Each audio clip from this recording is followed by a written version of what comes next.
All right, 2 Timothy 3, 1 through 3.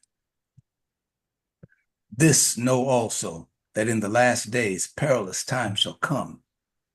For men shall be lovers of their own selves, covetous, boasters, proud, blasphemers, disobedient to parents, unthankful, unholy, without natural affection, truce breakers, false accusers, incontinent. Are you home?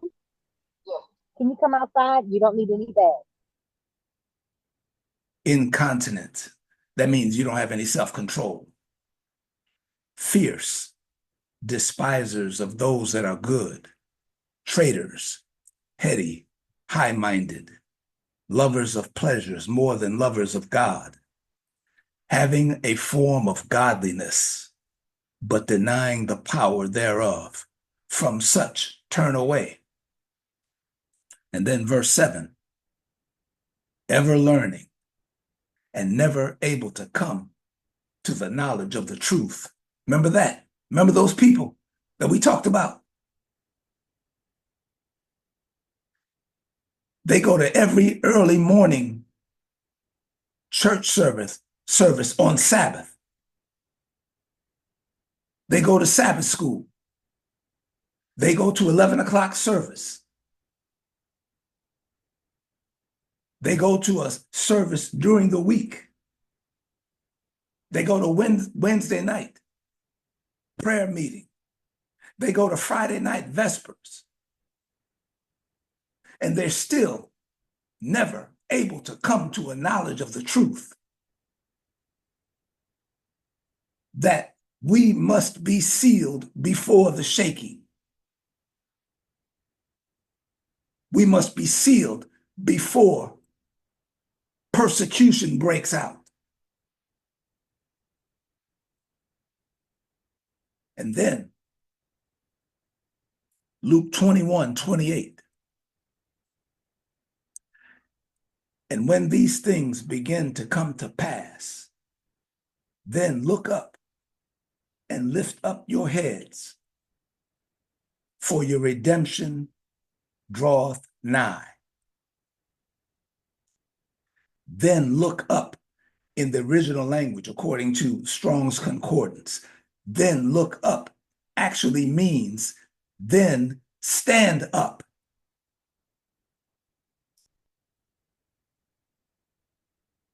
That's our subject today.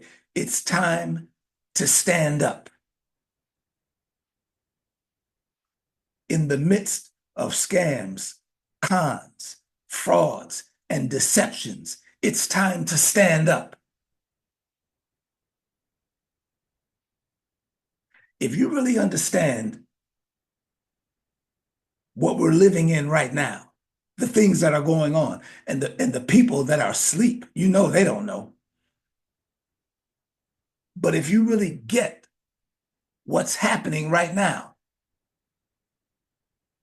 it'll scare you to death. The only reason you're not going to be scared out of your mind is that you understand that the grace of God sustains us. But at least get it, at least understand it. We talk constantly of how the media does not tell us the truth. And the things that we see, they cover in a way that they're not really telling us what's going on. But as the people of God, we are supposed to get it. Most of us don't get it. And I'm going to show you a story. It's not the first one. I think it's the third story that I'm going to show you. You're going to get mad. You're going to be mad. I guarantee you, you're going to be upset. But like I said, I'm just a messenger. Don't kill me. But understand what's going on. It's a pattern. And most of us still don't get it.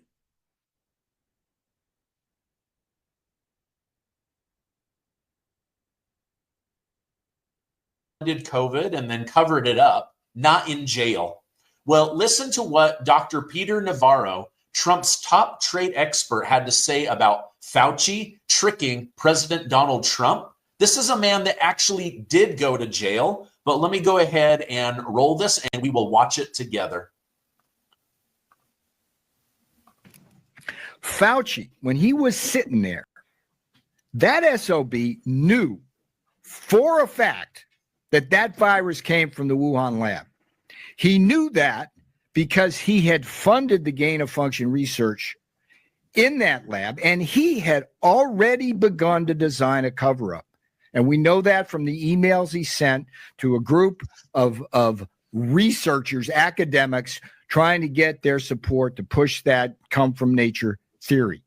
And that's the biggest lie of omission in American history, because if he had simply owned up to the fact that that thing came from the lab, we could have pressured the Chinese to give us the genome sequence, which would have allowed us to design an effective vaccine rather than the crap we wound up getting. And again, Trump got lied to about that, not just by Fauci, but by Pfizer, the drug company. In what way? They didn't disclose the side effects of that. And they weren't clear with him. They made him think that it was a true vaccine when it's not. Okay, wow. I'm going to show you, I'm going to prove to you that just about everything you see in the media, in the world, is a scam. Scams, cons, frauds, deceptions. It goes on and on and on. Senator Ernst. Thank you, Mr. Chair, and thanks to our witnesses for being here today for this important hearing. Eager to share money makes the world a better place. Yet the hard truth is, as we have seen, USAID has been out of control for decades. There's no shortage of questionable USAID projects. For example, a $20 million grant to the Sesame Workshop nonprofit to create an Iraqi version of Sesame Street. More than $9 million intended for civilian food and medical supplies in Syria ended up in the hands of violent terrorists. And another one, $27 million, was designated to so-called reintegration gift bags, which may even include a Barbie doll for deported Central Americans. There was also $68,000 awarded for dance classes in none other than Wuhan, China. And after being stonewalled by USAID for years, I learned funds meant for economic relief in Ukraine were instead paying for Ukrainian models and designers to attend fashion weeks in New York City, London, and Paris. And Mr. Chair, I ask unanimous consent to enter my oversight letters and USAID's responses into the record. Thank you, Mr. Chair. USAID is notorious for exploiting legal loopholes, as my COVID-19 origins investigations exposed. By law, all federal spending is required to be publicly available on usaspending.gov. We've known for a while that Dr. Fauci used NIH funding to finance bat coronavirus research at the Wuhan Institute of Virology, but it took the watchdog White Coat Waste Project to expose evidence that USAID was funding it too. Okay, we're gonna talk more. We're gonna talk more about these vaccines in a minute. But before I show you the next story, you remember the movie 300? I know you've seen it. So I know you know what I'm talking about. And the Persian king sent his ambassador to the Greeks. And you don't do anything to the ambassador because he's merely the messenger. For this next story that I'm about to show you, I'm just the messenger. Don't kill me. Leonidas killed him for what he said.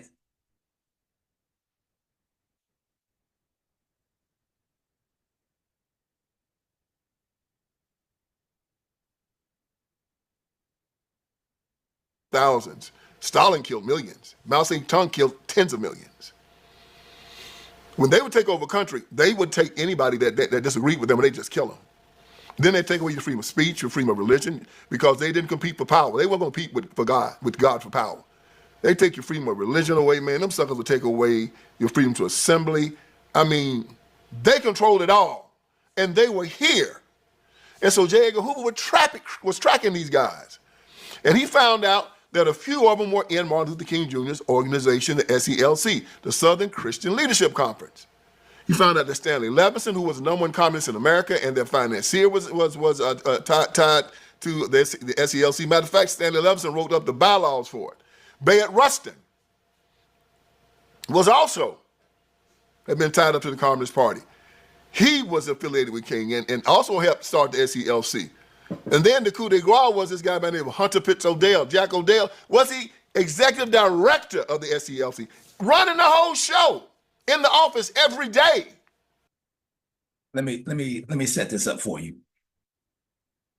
Because the way it has been explained to us is not even true. People say, oh, J. Edgar Hoover was spying on Martin Luther King to try to get some dirt on him. But that's not what happened. And by the way, this is confirmed in the FBI files, the JFK files that have been released so far. And you just wait until Trump releases the rest of it. J. Edgar Hoover was actually tracking communists. But then, while he was tracking them, he noticed that Martin Luther King kept coming up in the picture.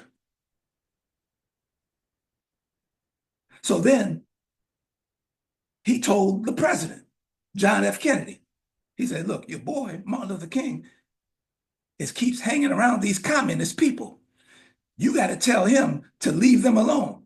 And so John F. Kennedy met with Martin Luther King. He said, look, you're connected with me now. You can't hang around these communists. Because if you go down, I go down. All of this is in the JFK files that the FBI that has been released. King said, okay, I'm going to leave them alone. And so J. Edgar Hoover wasn't thinking about Martin Luther King. He's watching these communist people. And they had a meeting down in Georgia. And so the FBI set up surveillance of this meeting. During this meeting, lo and behold, Dr. Martin Luther King shows up again. J. Edgar Hoover runs to the president and said, I thought you told him to leave these people alone. Then John F. Kennedy gave the order, okay, do surveillance on Martin Luther King. That's how that happened. I'm not telling you this just because it's sensational. I'm telling you this for a reason. That's how the FBI started doing surveillance on Martin Luther King. In the process, while they started doing surveillance on Martin Luther King, other stuff came out.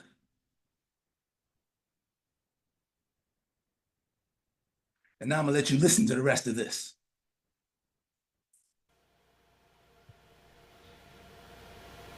So, Dietrich Loach tells King about these guys in his group and says, get rid of these communists because they're trouble. You're affiliated with the White House. You're in the White House now.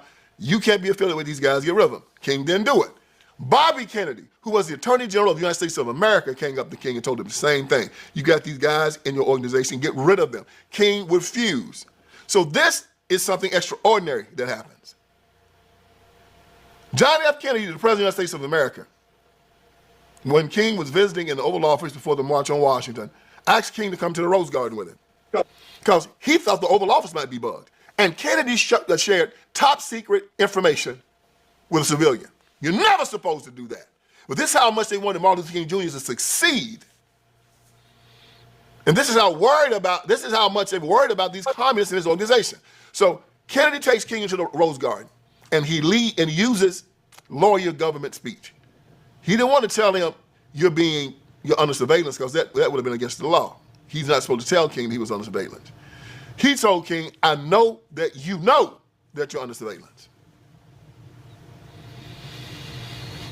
And he says, you got 3 guys in your organization, and a lot of communists, but these 3 guys are big and they got to go. Who are they? Stanley Levinson, Bayard Rustin, Jack O'Dell. They have to go. Now, this is the president of the United States of America telling you this. King protested and said that he didn't believe they were communists, and Kennedy basically said, look, man, I'm the president of the United States of America, and I know these guys' names. You think I just pulled them out of a hat? And then he said something very interesting. He said, I am affiliated with you right now. If you go down, I go down. The president is telling King that if you go down, I go down. If they find out that you got these communists and you go down, I go down. Now you need to get rid of them. Now think about how King felt when he heard the president say, if you go down, I go down. What does that tell him? I'm untouchable. The president of the United States of America has told me that if I go down, he goes down. So it's in his best interest to make sure that what? King doesn't go down. So King told Kennedy he can get rid of him. What happens? Hoover's still doing his job, checking out communists. He heard that there was going to be a group of communists meeting down in Dorchester, Georgia. And he set up some cameras to see who was going to show up with this nest of spies. And Martin Luther King Jr. shows up with him. Hoover has his picture with King with all these communist spies. He takes this to Bobby Kennedy and said, I thought you said he was going to get rid of these guys. And Bobby Kennedy said, we can't trust him, put the wiretaps on him. And that's where the wiretaps came from. A lot of people said, the FBI ought to be ashamed of this, putting those wiretaps and everything in Martin Luther King bedroom. They had no business doing that. That was wrong. Well, what was Kennedy supposed to do? King had lied to him. They told him he wasn't hanging out with these spies. And now they've gotten affiliated with him. And like John Kennedy said, if you go down, I go down. So they got to protect King from all this crap around him. And this is when we get to the sex tapes. So the FBI got King's bedroom, not bedroom, but his hotel rooms bugged.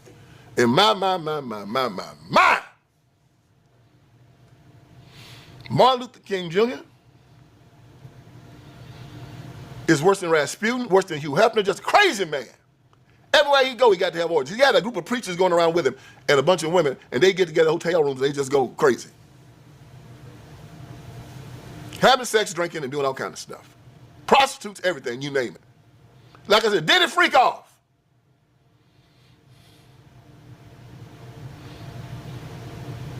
And Hoover hears this and says, this guy says he's a preacher. He says he's the leader of Black America, and look at him.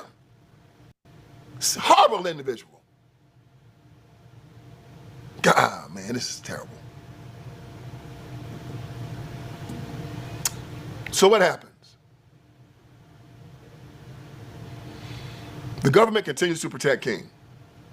Why? He's the horse they're riding. All this information, y'all, I get from basically 6 sources. One is The Walls Come Tumbling Down by Ralph Abernathy. The other one is Bearing the Cross by David Garrow, and also a piece he did in Standpoint Magazine. The other one is Parting the Waters by Taylor Branch. Taylor Branch is a Democrat. He is Bill Clinton's roommate at Yale. Jackie Kennedy's memoirs. King by Jonathan Eeg. It came out last year. And then the FBI reports. Okay, so Ralph Abernathy is one of the sources. Ralph Abernathy was King's right-hand man.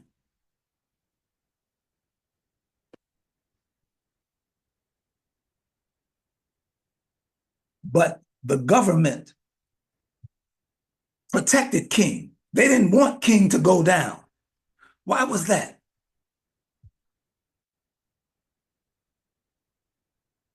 the entire civil rights movement was controlled. They controlled King so King could control us. It's the same old story all throughout history. Those communists around King were controlled by none other than the Vatican. The reason you know that, the way you know that, is because that's what the Vatican has done all throughout history.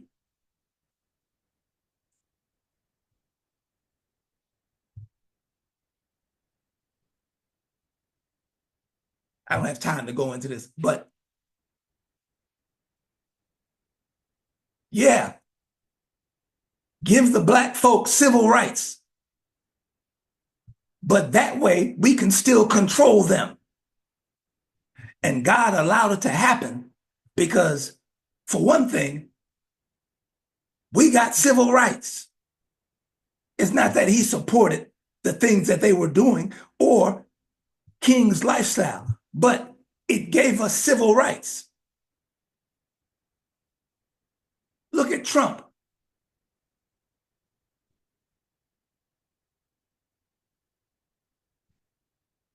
Trump is doing a lot of things, but he rolled back the censorship that was on us from the Biden administration. That means the third angel's message can go forward without hindrance. That's the only thing God is concerned about, not all those other things he's doing.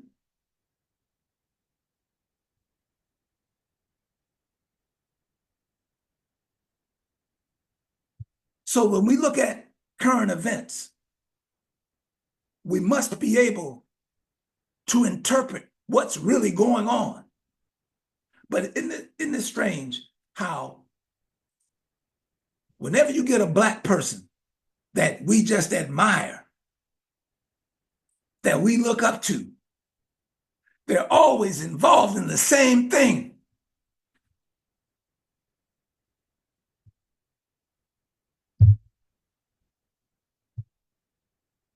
We know by now that Barack is gay. That whole family thing was fake.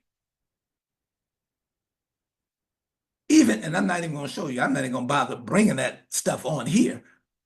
But even while he was the president, he was doing that. And these secret rendezvous, while he was the president, rendezvous with gay folk.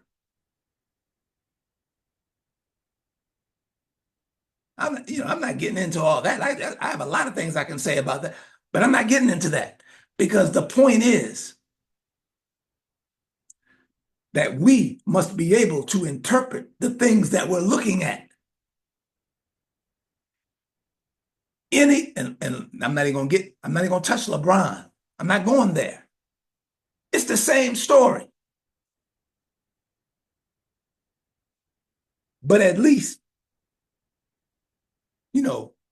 the comparison is that Martin Luther King was worse than P. Diddy. At least Diddy didn't set himself up as a man of God. That's the only thing he has over Martin Luther King. So I know some people are mad. I know you're mad right now, but look at this. See, this was back in 2017. It confirms everything that we just saw, but it's a lot more that's getting ready to come out. If you can't take this, then you ought not look at the files that are about to come out. The reason King enjoyed this close relationship with communists is best explained by the fact that Levinson in February 1962 passed the word to Gus Hall General Secretary, King is a wholehearted Marxist who has studied it, Marxism, believes in it, and agrees with it, but because of his being a minister of religion, does not dare to espouse it publicly.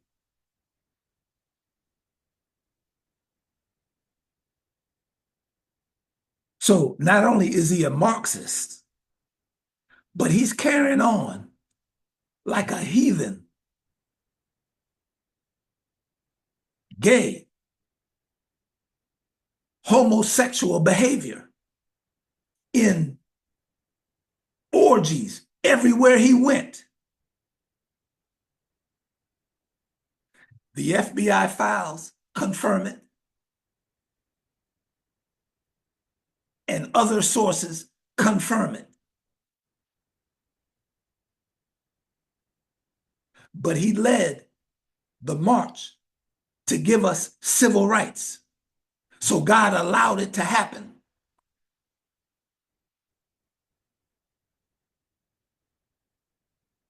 It's a scam. Let me get off of that because y'all highly upset right now. Go to the next one. Let's talk about this now. So Europe is moving closer to all-out war with Russia and more sanctions, while the United States and Russia are pushing for peace and removing sanctions. It's a tale of two continents right now. And here's Ursula von der Leyen. The EU is clamping down even harder on circumvention by targeting more vessels in Putin's shadow fleet and imposing new import and export bans. We are committed to keep up the pressure on the Kremlin. Because that's been working so well? Yeah, it's been working great. Look how you've destroyed Europe's economy. Short time ago, President Trump, this morning, called Ukrainian President Zelensky a dictator and said he has a 4% approval rating, which he said last night at that press conference, doubling down on it now. And he called out and he called out the entire Ukraine war as a massive deep state money laundering operation. Wow. What? Okay. Truth. That's true. But here's how the USAID-backed BBC News covered it. Watch. President Trump, in the last few moments, has slammed Ukraine's President Zelensky as a dictator without elections. In the past few minutes, he has posted this on his Truth Social platform. Let me just take you through some of the detail. Quite a lengthy post, as you can see there. Okay, so you remember all those billions and billions of dollars the United States sends to Ukraine, have sent to Ukraine over these past 4 years. It's nothing but a massive money laundering operation. That's all it is. And Trump just exposed it. All these people getting killed so they can launder the money.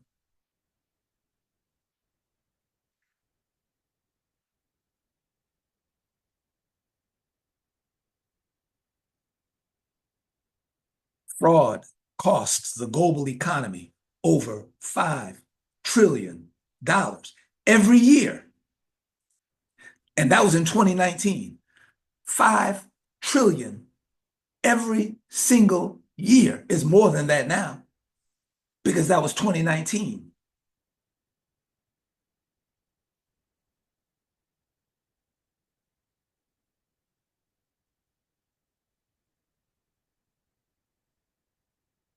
Dodge says 4.7 trillion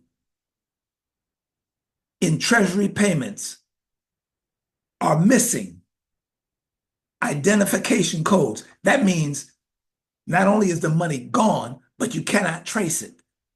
$4.7 trillion.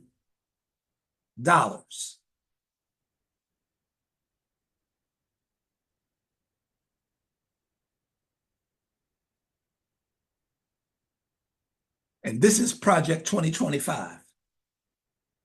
In its opening words, this is page 43. In its opening words, Article 2 of the U.S. Constitution makes it abundantly clear that the executive power shall be vested in the President of the United States of America. That enormous power is not vested in departments or agencies, in staff or administrative bodies, in non-governmental organizations, or in other equities that and interests close to the government. The president must set and enforce a plan for the executive branch. Sadly, however, a president today assumes office to find a sprawling federal bureaucracy that all too often is carrying out its own policy plans and preferences, or yet worse, the policy plans and preferences of a radical, supposedly woke faction of the country. The modern conservative president's task is to limit, control, and direct the executive branch on behalf of the American people. This challenge is created and exacerbated by factors like Congress's decade-long tendency to delegate its lawmaking power to agency bureaucracies and the persuasive notion of expert independence. That, in other words, it's saying the president must exert his power. That's what you see Donald Trump doing. He's exerting his power. Why? The Sunday law enforcement. And you know, the people behind all of his movements is the Vatican. They control him. So everything you see him doing, using Elon Musk and downsizing the government and cutting this and slashing this and making these decisions, it's all controlled by the Catholics around him who are getting their marching orders straight from the Vatican. So he's exerting his power for the purpose of, you can't see it right now, but it's that Sunday law.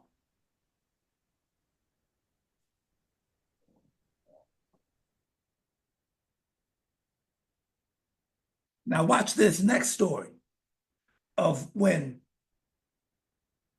the Vice President of the United States, J.D. Vance, went to Germany and scolded them.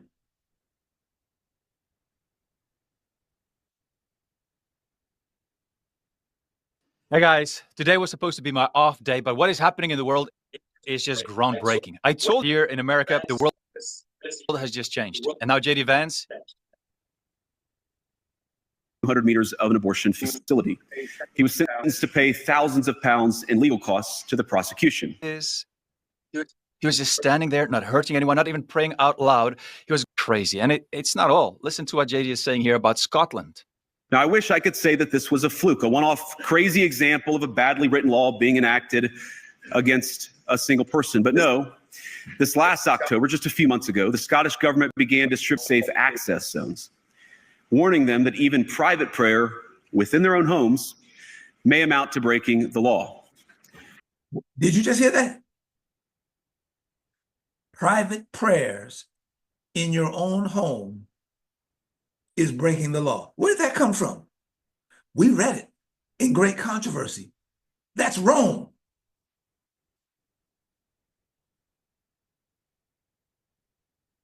What is Germany doing enforcing this? That's Rome.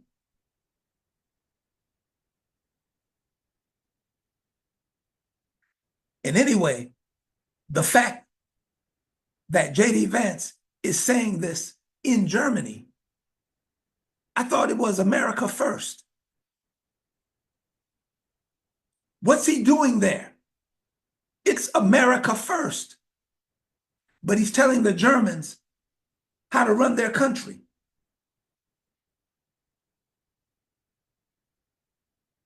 But this is nothing but the hand of God, because just like Biden was doing in the United States, enforcing censorship on us.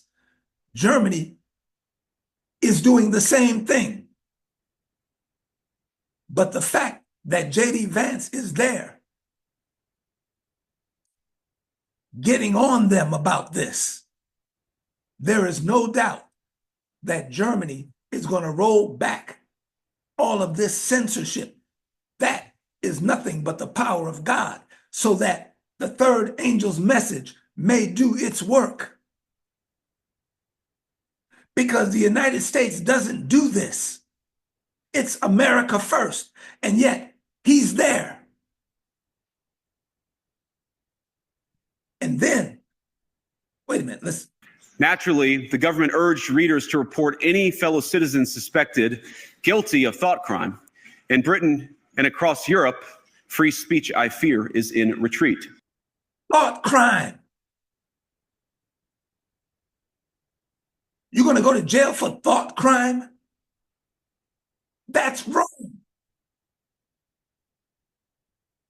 If anybody should be able to interpret that and this, it should be the people of God, because we have great controversy.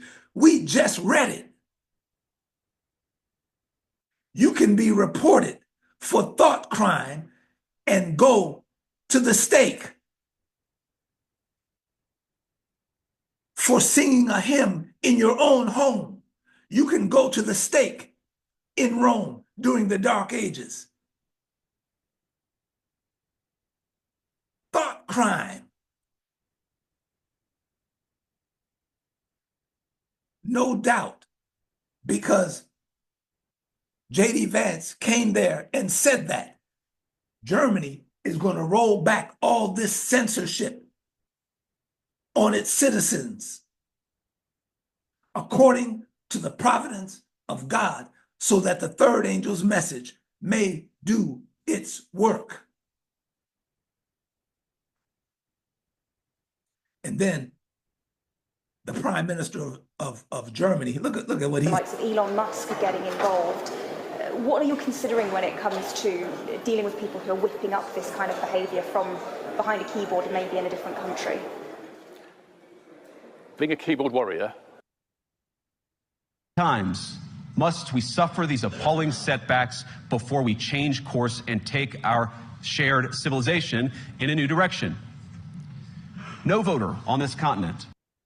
I cannot just ignore what we heard before. I cannot not comment on the speech we heard by the US Vice President.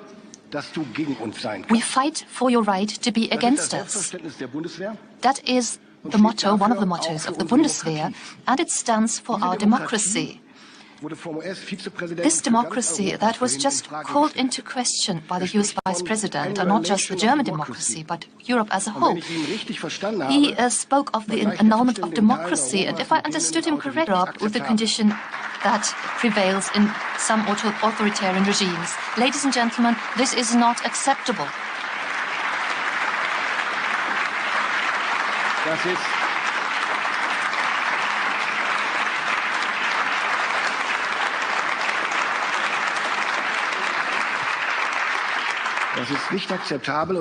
This is not acceptable. This is not the Europe, not the democracy where I live and where I conduct my election campaign right now. And this is not the democracy that I witness every day in our parliament. In our democracy, every opinion has a voice. And it makes it possible for parties that are partly extremist, such as the AfD, and they can campaign just as any other party. This is democracy. Now, they're sitting up there clapping for him. But I guarantee you, Germany rolls back all this censorship that it put on its people. And this is the providence of God, because God is only concerned about the third angel's message moving forward. He don't care about the rest of that stuff going on. And getting his people sealed. That's the only thing God is concerned about. And with all the censorship that they put out there and that the Biden administration put out there, the third angel's message would be hindered. Trump did away with it, and there's no doubt Germany is about to do away with it because of that speech that J.D. Vance gave them. So all this applause that they're giving him, he's just trying to save face. They're going to roll all that back.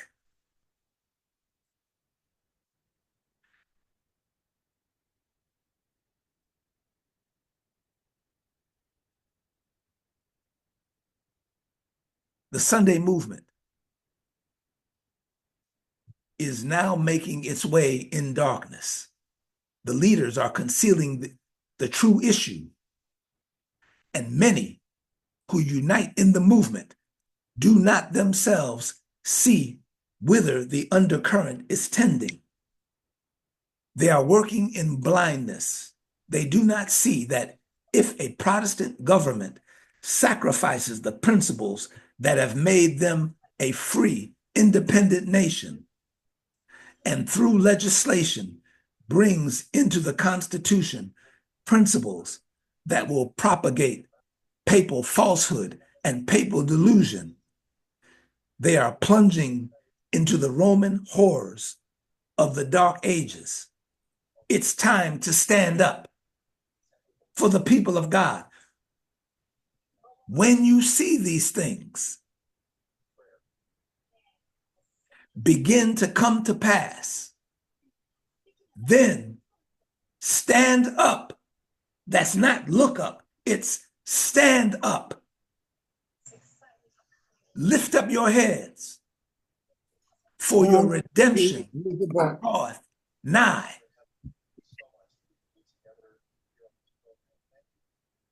It's time to stand up.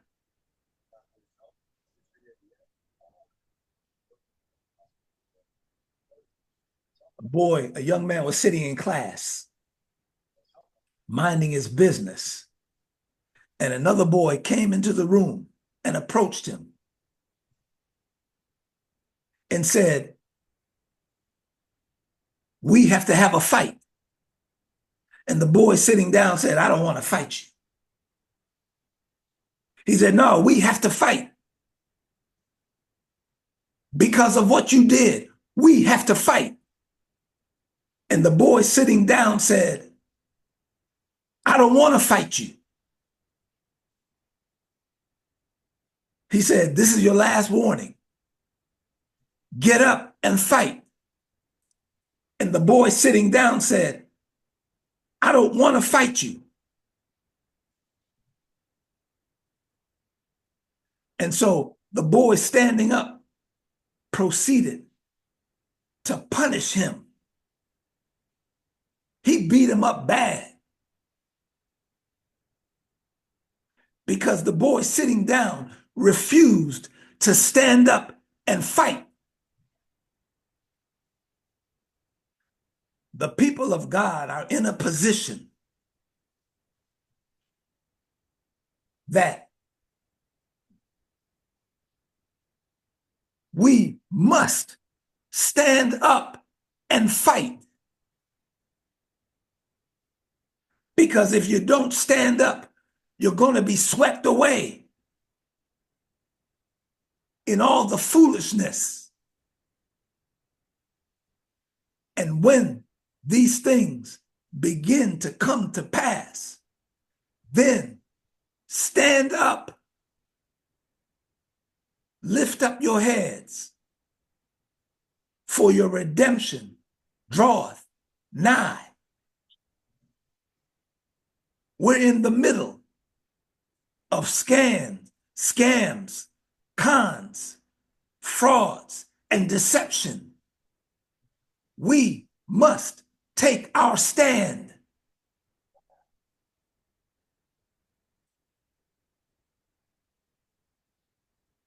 The end is near, stealing upon us stealthily, imperceptibly, like the noiseless approach of a thief in the night.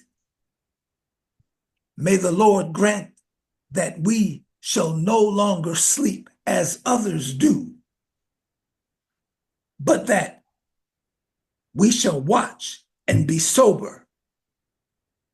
The truth is soon to triumph gloriously, and all who now choose to be laborers together with God will triumph with it. The time is short, the night soon cometh, when no man can work. Let those who are rejoicing in the light of present truth now make haste to impart the truth to others. The Lord is inquiring, whom shall I send? Those who wish to sacrifice for the truth's sake are now to respond, here I am, send me. We must stand up and get involved in the fight. The 144,000 is composed of warriors. These are not people who are sitting on the sidelines. These are people who are engaged in the battle.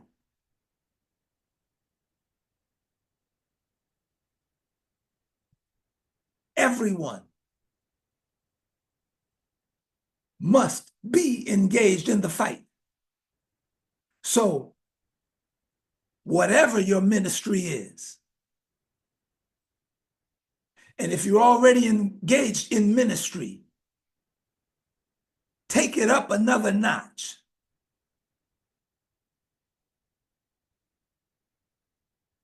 With all these things going on right now, that's the time for the people of God to stand up, lest you be swept away.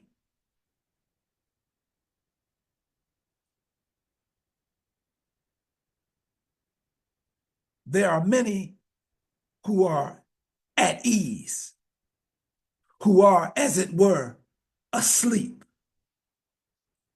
They say, if prophecy has foretold the enforcement of Sunday observance, the law will surely be enacted. And having come to this conclusion, they sit down in calm expectation of the event, comforting themselves that the thought that God will protect his people in the day of trouble. But God will not save us if we make no effort to do the work that he has committed to our charge.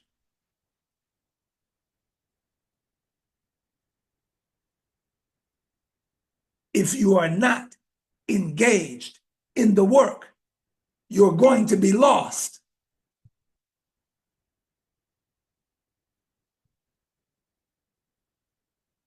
If you sit in calm expectation, you're going to be lost.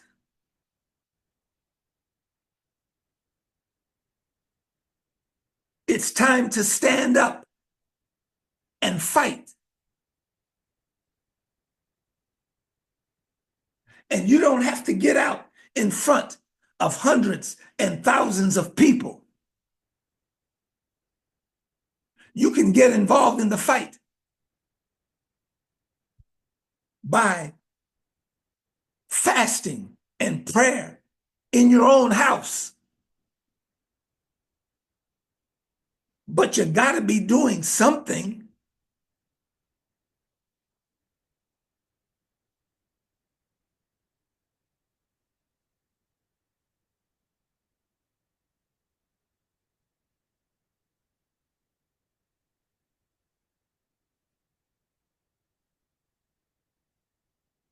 See, you forgot about the Convention of States. At one of the 4 Sunday laws, you have the Paris Climate Agreement, the Convention of States, the 32-hour work week, and Project 2025. 4 Sunday laws pending.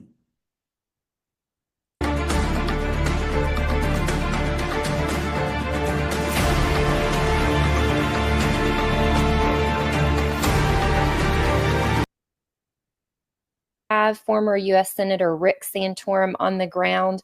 At least I hope he's there. He was supposed to be there, but plane getting in just in time to make it to this hearing. So there's a lot to be nervous about, but I know there are lots of folks out there praying that this hearing goes well. Yeah. Okay, now this is Idaho this past week. They're going to vote on the Convention of States. The Convention of States is a movement to change the Constitution. All you need is 34 states. Once 34 states sign on to the Convention of States, then these people have the authority to change the Constitution of the United States. Now, if you picked up what she just said, she said a name, Rick Santorum, the former senator, is making his rounds, going from place to place in argument for the Convention of States. Why do you think he's doing that? Rick Santorum is a Catholic.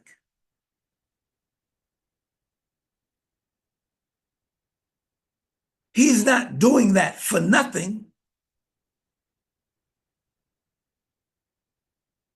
He is an emissary of the Vatican, but they will never say that out loud.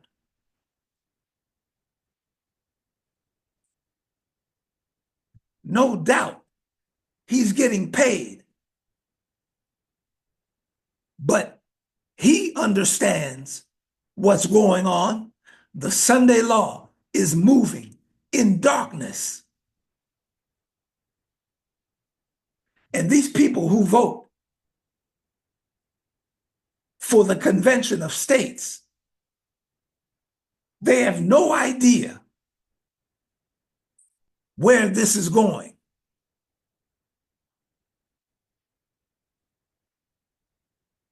They think they're voting so that the Democrats can't do what they just did. They think they're voting for good things, for temperance, because the spirit of prophecy already told us that the Sunday law is a temperance movement. So they think they're voting for something good, but the leaders are concealing the issue. The spirit of prophecy tells us.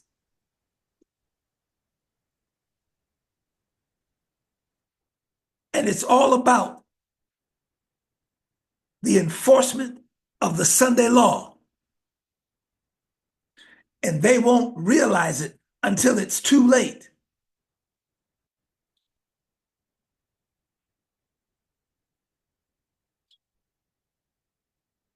But the people of God must wake up before it's too late. Yeah, and don't count out Rick to really get him charged up and really give a passionate testimony. I mean, what he did in New Hampshire, it was just riveting watching him deliver the reason why the legislature or the legislators should vote in favor of our resolution. Of course, we passed in New Hampshire. We got out of committee. So I'm nervous too, right there with you every step of the way. There's nothing that's assured. You know, it's real exciting, but hopes and prayers for that the committee will make the right decision and vote to move us forward. I do like and the resolution passed in New Hampshire largely because of Rick Santorum. He did his job.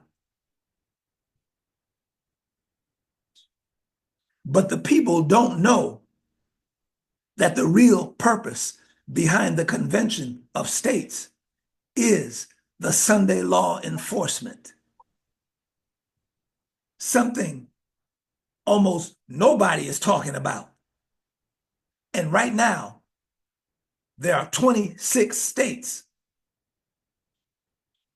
7 of these states, of the 26, the resolution, Article 5, passed in one chamber, but it has yet to pass in the next chamber. When it passes in the next chamber, then there will be 26 states that have signed on to the Convention of States. And then they will only be lacking 8 states that need to sign on, because they need 34 states. And when that 34th state signs on to the Convention of States, they will have the power to change the Constitution. This is a conservative movement, a temperance movement, the movement predicted in great controversy.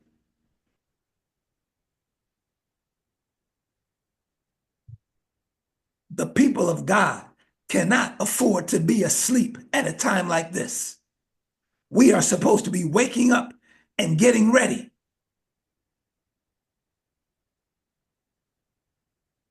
But you better understand this.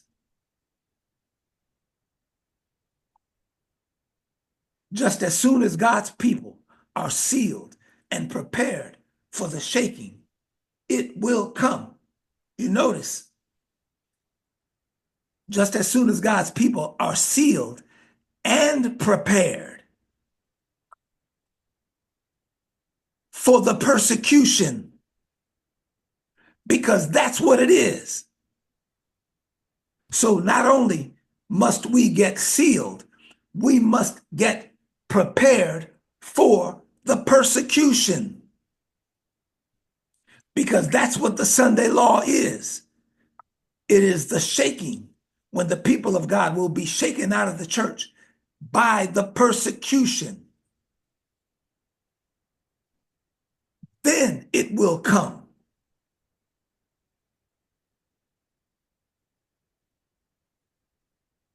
That's the only thing that's holding back the winds,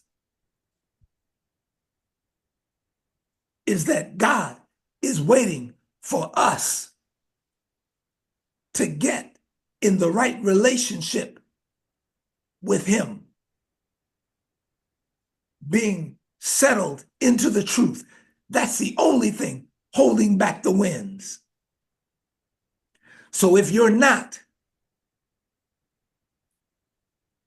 if you are in an attitude of being unconcerned and lackadaisicalness,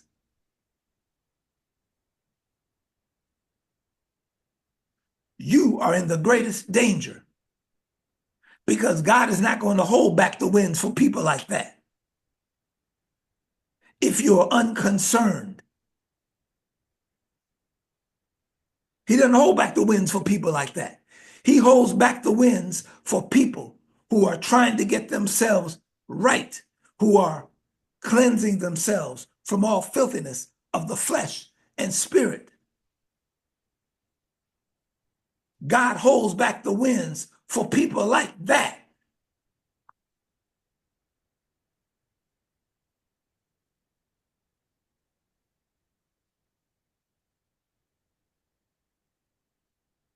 If you don't get it, that we are only a short time away to the close of our probation, if you don't get that, you are in the greatest danger.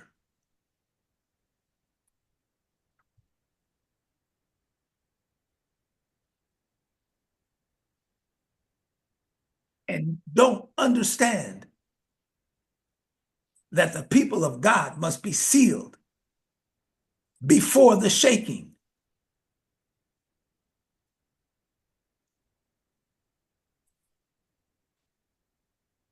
The chart is not going to come up, but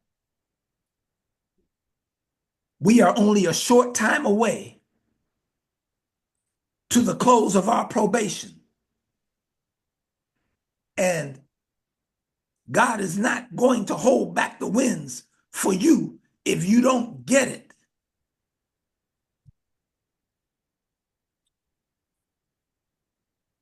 The enemy does not want you to know it. He does not want you to see it. The spirit of prophecy says, show the people of God where we are in prophecy.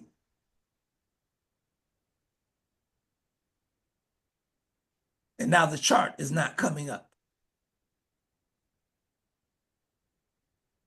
But just know that if you are unconcerned, if you are in a state of lackadaisicalness, God is not holding back the winds for you.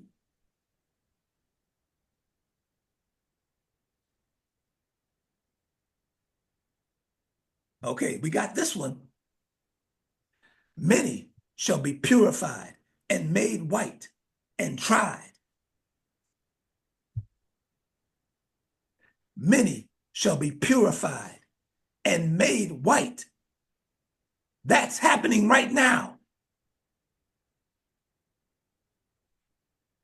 And tried. That's the Sunday law enforcement.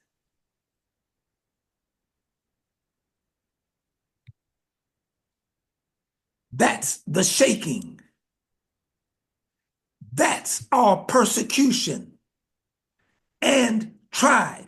That's our persecution because of the Sunday law enforcement. If you don't get it, why would you purify yourself? Why would you cleanse yourself if you don't get it? The fact that we must get sealed before the shaking. If you don't get it, you're not going to do what is necessary. We must be purified and made white before the persecution, because we're going to be tried. And look what happens if you don't get it. But the wicked shall do wickedly, and none of the wicked shall understand. But the wise shall understand. If you don't get it, you are classified with the wicked. All these things going on right now.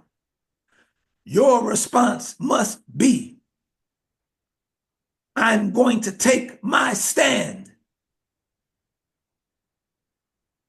Because that's how you get into the 144,000. You must be a warrior. You must start your ministry.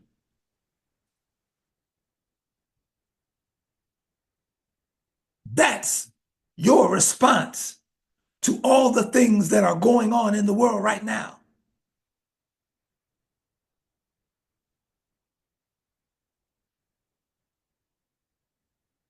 Don't get caught up in the fact that Martin Luther King is just another Diddy. But he was actually Diddy before Diddy. Don't get caught up in that. Understand, everything you see is being controlled. And it's no accident that all of them are in that same lifestyle. The lifestyle that shows that they are paying homage to the enemy of your soul, because That is the lifestyle, the gay, lesbian, transgender lifestyle. Ever since the Old Testament, it's the same thing. And just about everyone famous, everyone that you look up to is involved in that lifestyle. It's bowing down to Baal, as in the Old Testament.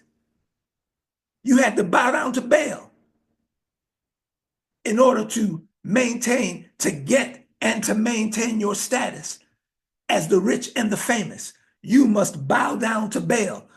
That's why all of them are caught up in that lifestyle. And you still don't get it.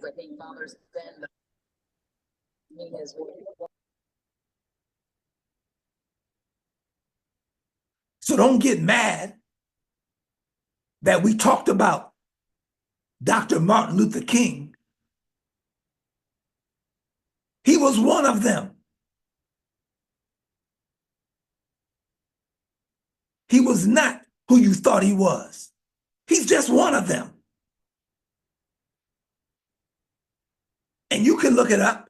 And if you don't want to look up what's already out there, I dare you to look at the files when Trump makes them public. I dare you to look at it. Okay, enough of that. Great controversy.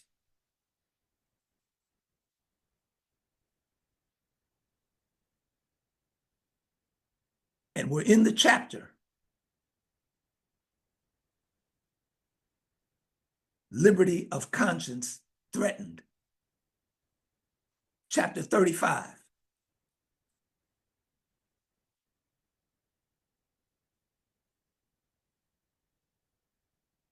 In the movements now in progress in the United States to secure for the institution and usages of the church the support of the state, Protestants are following in the footsteps of papists.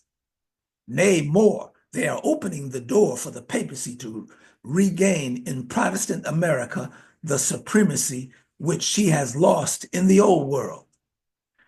And that which gives greater significance to this movement is the fact that the principal object contemplated in the enforcement of Sunday observance, a custom which originated with Rome and which she claims as the sign of her authority.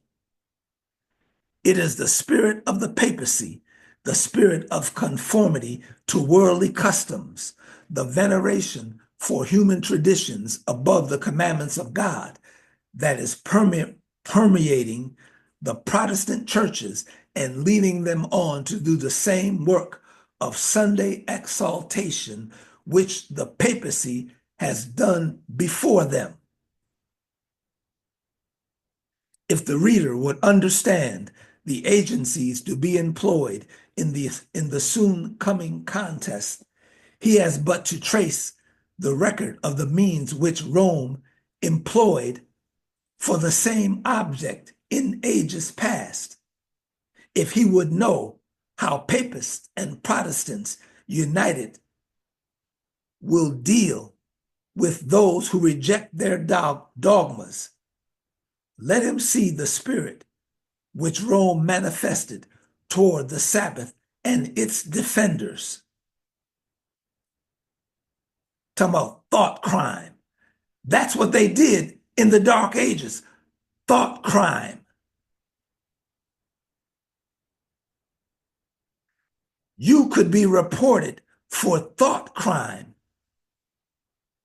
and then you were burned at the stake.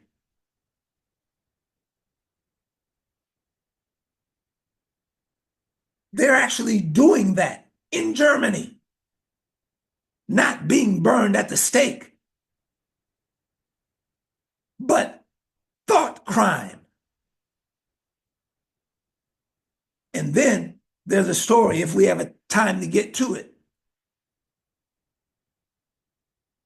The algorithms will say that you are about to commit a crime, and they can lock you up for that.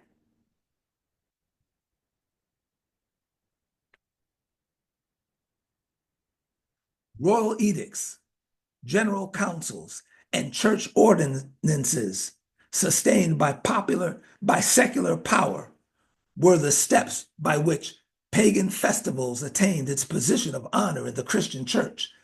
The first public measure enforcing Sunday observance was the law enacted by Constantine in AD 321. This edict required townspeople to rest on the venerable day of the sun, but permitted countrymen to continue their agricultural pursuits. Though virtually a heathen statute, it was enforced by the emperor after his nominal acceptance to Christianity. The royal mandate not proving a sufficient substitute for divine authority, Eusebius, a bishop who sought the favor of princes and who was the special friend and flatterer of Constantine, advanced the claim that Christ had transferred the Sabbath to Sunday. Not a single testimony of the scriptures was produced in proof of the new doctrine. Eusebius himself unwittingly acknowledges its falsity and points to the real authors of the change. All things, he says, whatsoever, that is, was the duty to do on Sabbath, these we have transferred to the Lord's day. But the Sunday argument, groundless as it was, served to embolden men in trampling upon the Sabbath of the Lord. All who desired to be honored by the world accepted the popular festival. As the papacy became firmly established, the work of Sunday exaltation was continued. For a time, the people engaged in agricultural labor when not attending church, and the seventh day was still regarded as the Sabbath. But steadily, a change was effected. Those in holy office were forbidden to pass judgment in any civil controversy on the Sunday. Soon after, all persons of whatever rank were commanded to refrain from common labor on pain of a fine for freemen and stripes in the case of servants.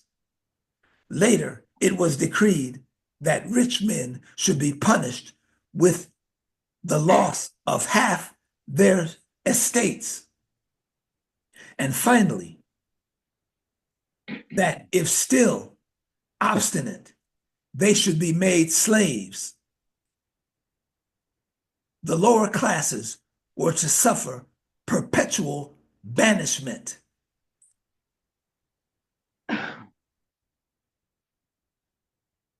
Miracles also were called into requisition. Among other wonders, it was reported that as a husbandman who was about to plow his field on Sunday cleaned his plow with an iron, the iron stuck fast to his hand, and for 2 years he carried it about with him, to his exceeding great pain and shame. Later, the Pope, these stories were made up. Later, the Pope gave direction that the parish priest should admonish the violators of Sunday and wish them to go to church and say their prayers, lest they bring some great calamity on themselves and neighbors.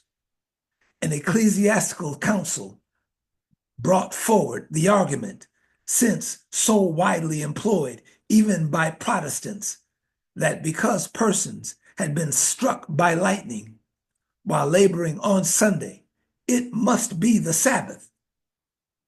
It is apparent, said the prelates, how high the displeasure of God was upon their neglect of this day.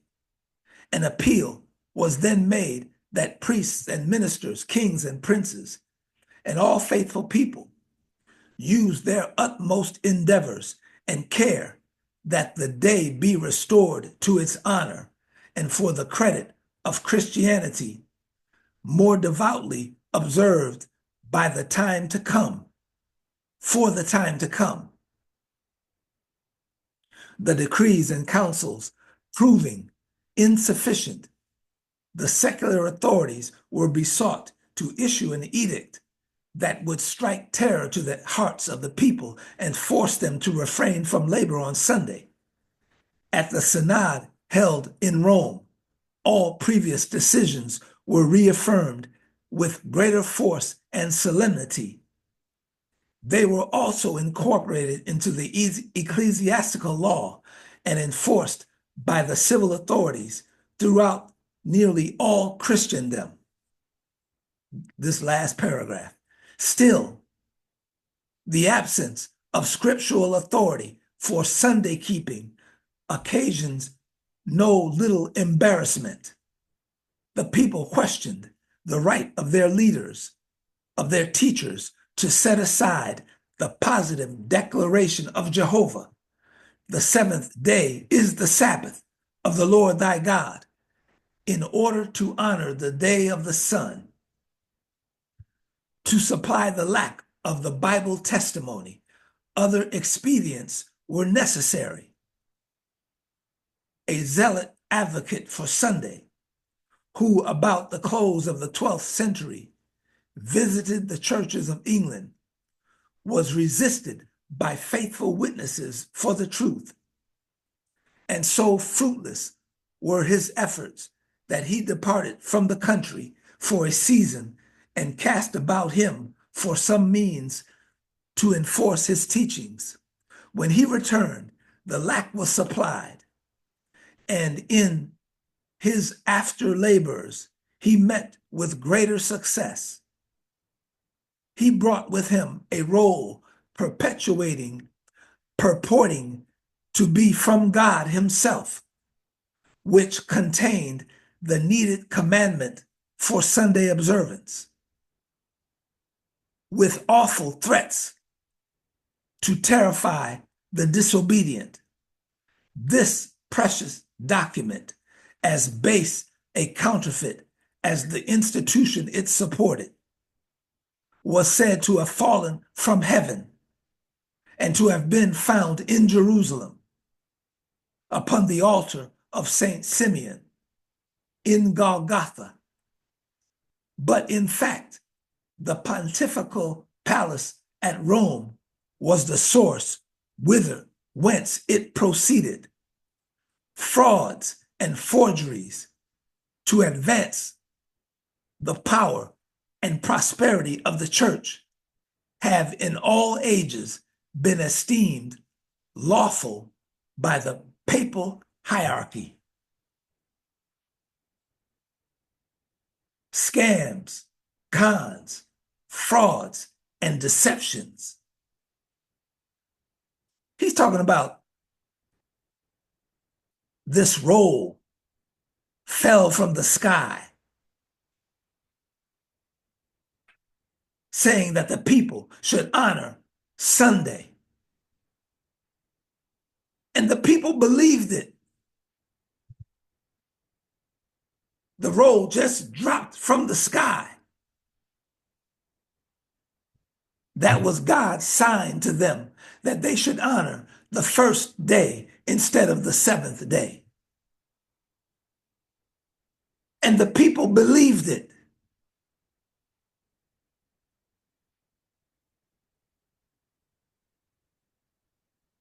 But we will see a repeat of these things in the near future. We are told that when nature convulses and starts acting strangely, the people are going to say that God is upset because we are desecrating the first day of the week. And this is the call to honor the first day of the week instead of the seventh day. We know it's going to happen because the spirit of prophecy said it's going to happen.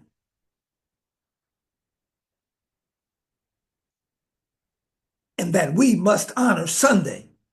And if you don't honor Sunday, we will be seen as the enemies of the church and of the state. Because we're selfish. We're not looking out for the common good. This is the persecution that is waiting for the people of God.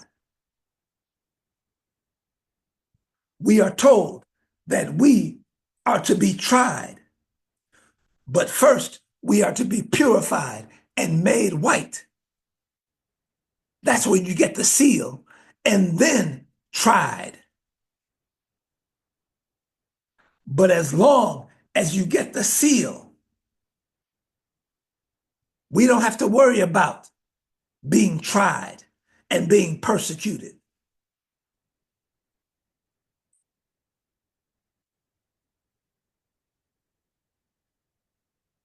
The chart is still not coming up. But we must be purified and made white. That's where you get the seal right there, and then tried. That's the Sunday law enforcement. But as long as you get the seal, you don't have to worry about anything else.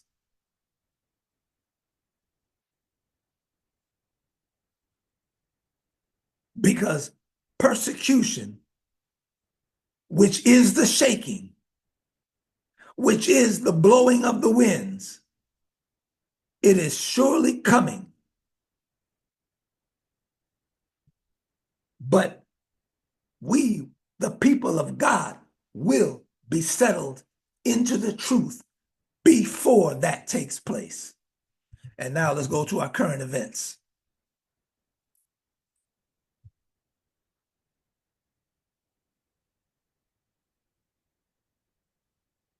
Let's look at it again.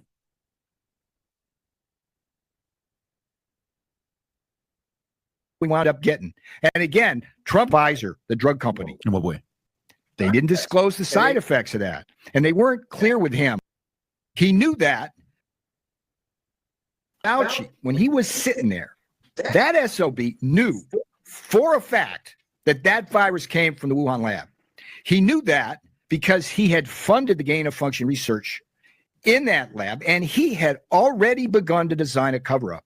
And we know that from the emails he sent to a group of researchers, academics, trying to get their support to push that come from nature theory. You know, and I'm showing these because vaccines, we can say the word vaccines now and not be censored because the censorship has been lifted.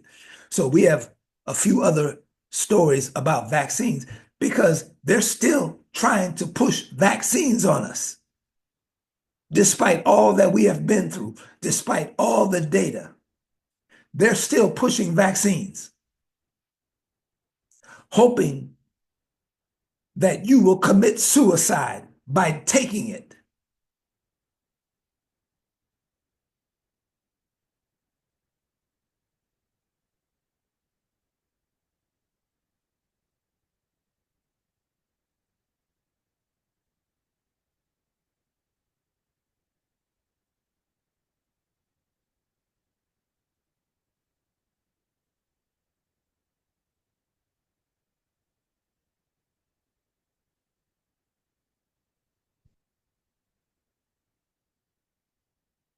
Got a glitch.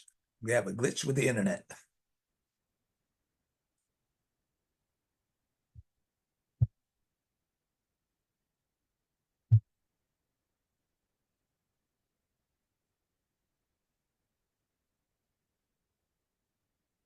I'm not sure how far we're going to be able to go, but Let's see if another one will play.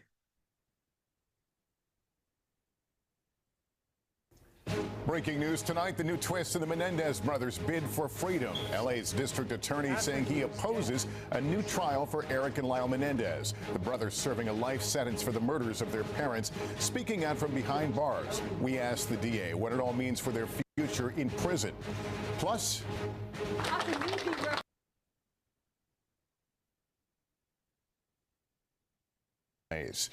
now to the latest figures on the brutal federal health agencies are losing hundreds of workers. Maggie Vespa with that story.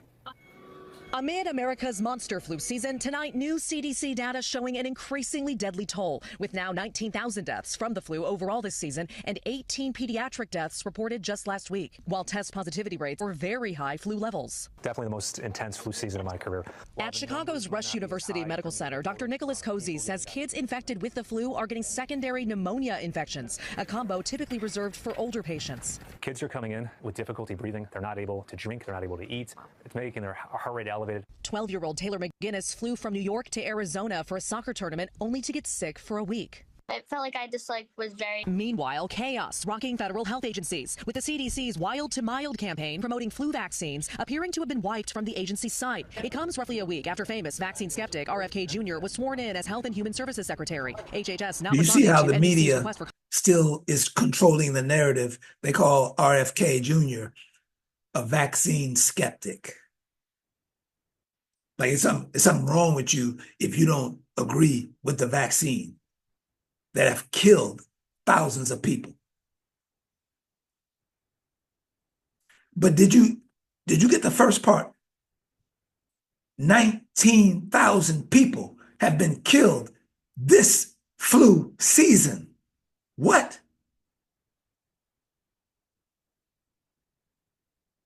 $19,000 people. That makes me suspicious. So, look at this next story.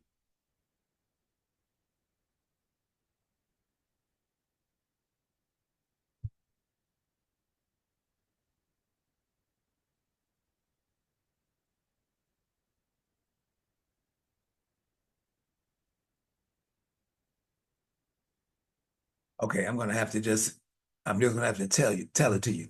So this story says that there's an unexplained chemical in our drinking water.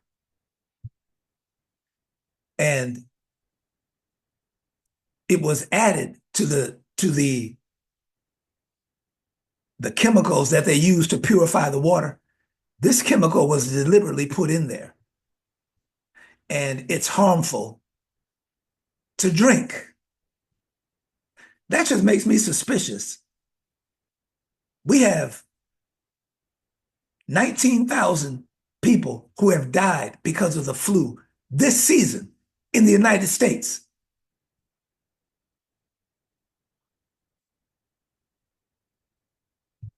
You gotta wonder, because the media shows you over and over and over again. They're not going to tell you the truth. You have to read between the lines. And my stories are not playing. Let's see if we can get another one to play.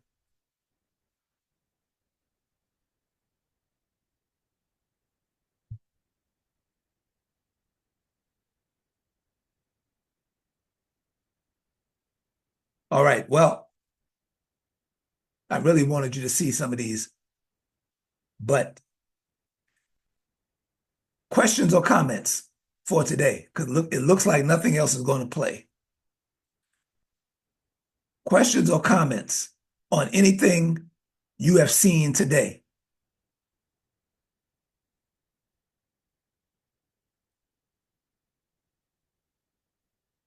Okay, yes, D. Robinson.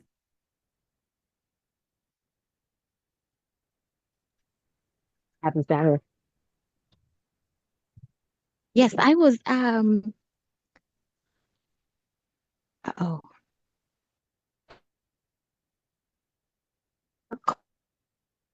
all injections, vaccines, but the COVID one is actually gene therapy. And RFK, he still is in favor of vaccines. He's not in favor of gene therapy. Right. So I don't know why they're presenting it that way. Kind of like when they say, "Oh, Christians in the media," they mean Catholics. Exactly. And are they calling the flu? Are they calling the sickness a flu? Is it actually a flu though, or a strain of the flu?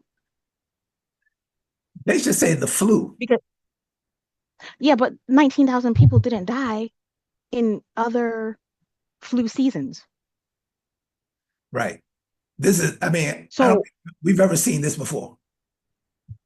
so I'm thinking that they are just what is it?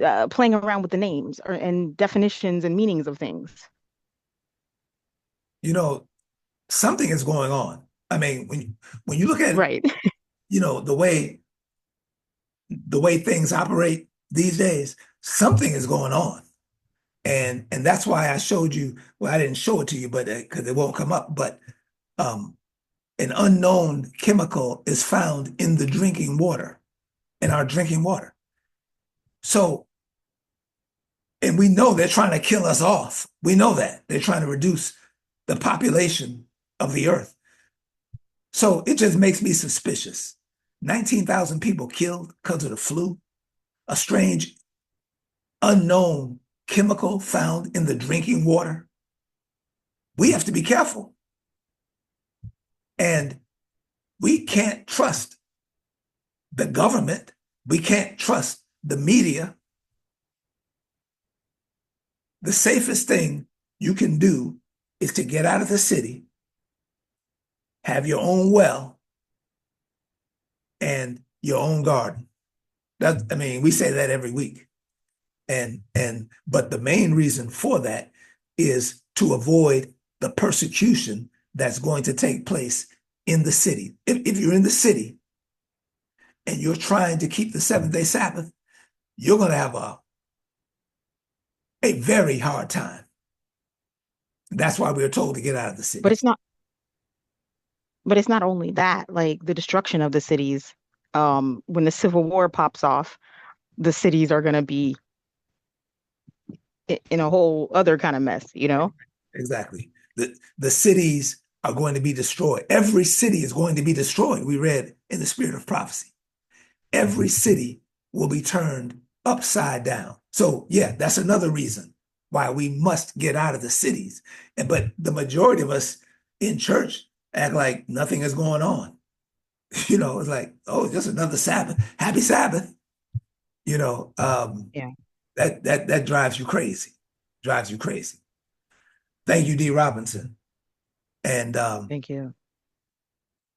And who is that? That Wendell? Yeah. Hi, yes. Hi, Brother Mike. Happy Sabbath, everybody. I was just wondering, could you provide the links to what you were not able to show? Could you provide those links in an email? Yes, most definitely. Or maybe. Most Okay, terrific. And Thank you. I will certainly provide you the link talking about Dr. Martin Luther King, because none of y'all suspected that. And to get this program, the link for this program and these other links, just drop your email in the chat. Any other comments? Any other comments before we go? And I had some interesting stories, but as you can see, my internet is just basically stopped. Brother Mike, you should have my email. So do you need me to put it back in the chat? Yeah, I have yours. I have yours, definitely. Thank you. Thank you. That's Nicole. Thank you. All right. So let's have I was just gonna yes, go ahead.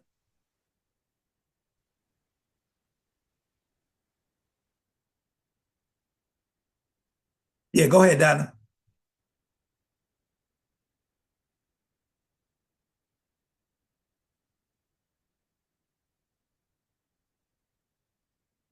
All right. Well, let's have our closing prayer. You can say it.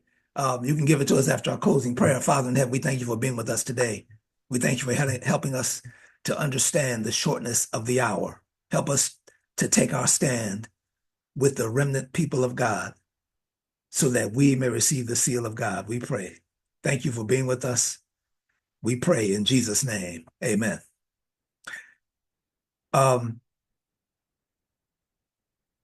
Yes, Donna, are you still there? Oh, yes. I was just gonna comment. I had heard what the man said about Martin Luther King maybe like 7, 8 years ago. Because I was watching videos about how if you're a member of the Divine Nine, you've pledged to other gods. And so you might consider yourself Christian, but you're worshiping other gods. So, you're gonna have to figure that out. But it came up that the night before Martin Luther King was assassinated, there was a call from one of the prostitutes because him and one of his guys were beating them up. And that's one of the things that's in the JFK files. Yeah. I actually read a story. He beat up a prostitute. He beat her up bad. And that was not the only time that happened either. Right. That's the way, and that's compared to Diddy, what he did to his wife.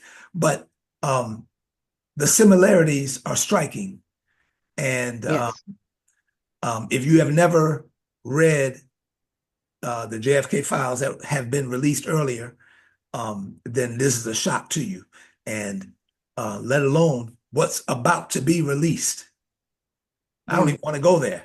That's like it's just ridiculous. But they didn't want this to get out. They wanted this to remain hidden. Right.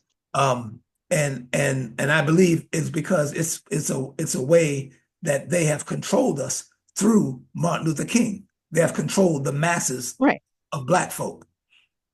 And he was a gatekeeper, just like Jesse Jackson and Al Sharpton and all those other clowns. Exactly. And Jesse that are all Freemasons or part of the Divine Nine. Exactly. I mean, it's a shame how we have been taken. And I mean, I'm talking about all of us have been taken. And we're just now seeing this.